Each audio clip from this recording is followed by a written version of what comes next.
This is just a quick mini lecture on this idea of representational versus non-representational and abstraction. This is going to help you when you're selecting images for your theory application paper. So let's go ahead and dive in here.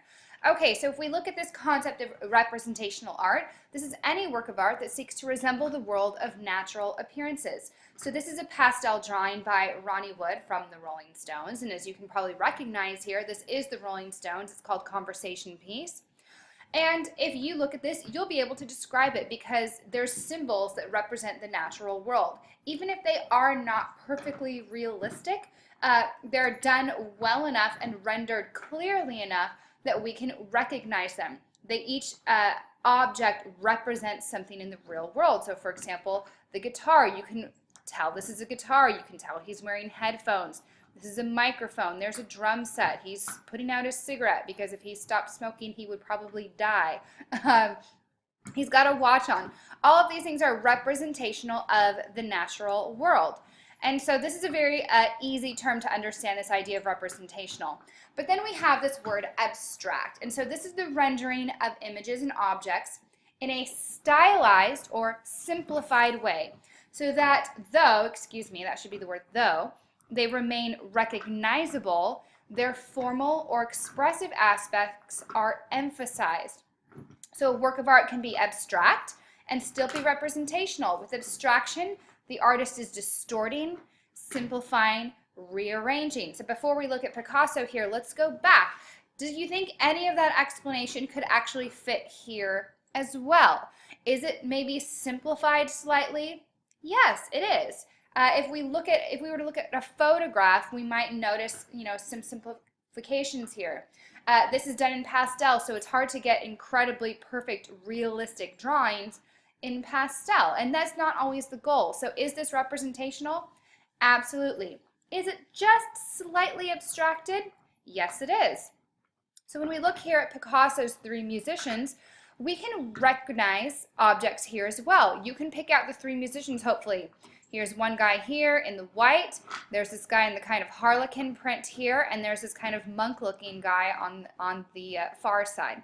So is this representational? Yes, it is, because it represents objects from the natural world, even though they are also abstracted. They're distorted, they're simplified, they're rearranged. We can still see eyes, we can see a jawline here, we can see an arm and hands, we can see legs and feet, we can see music staff, there's a guitar here, there's a clarinet, it looks like. There's even a dog underneath the table and the shadow of a dog. So we can have something that is representational and abstract at the same time. We can also have something that is abstract and what we call non-representational. So this is art that makes no reference to the natural world and that explores the inherent expressive or aesthetic potential of the formal elements, so those elements of design that we've talked about, line, shape, color, the formal compositional principles of a given medium. When a work of art is considered non-representational, it is also almost always referred to as abstract as well.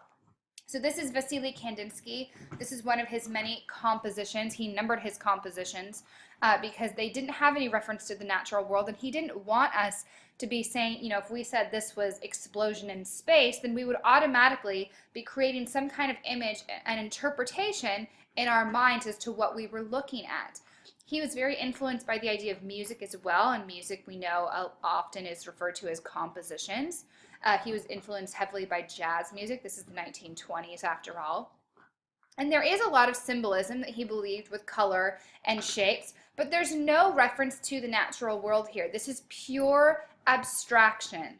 And so when you're looking for images to write about for your papers, you may want to stay away from objects or artworks, that are purely abstract, that are non-representational.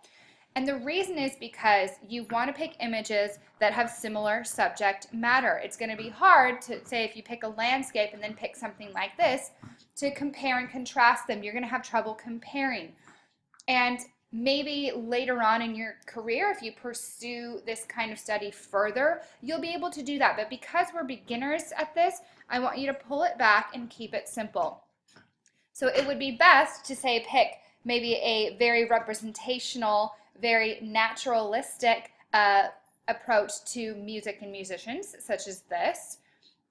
So this would have been a good comparison. Of course, you can't use these because I'm lecturing about them, but this would have been perfectly appropriate for the paper because we have something representational here, and then we have something much more abstract here. So you can compare and contrast the idea of musicians creating music, but then you could also look at the way the artist is using these formal elements of design to represent these musicians and how that changes our interpretation.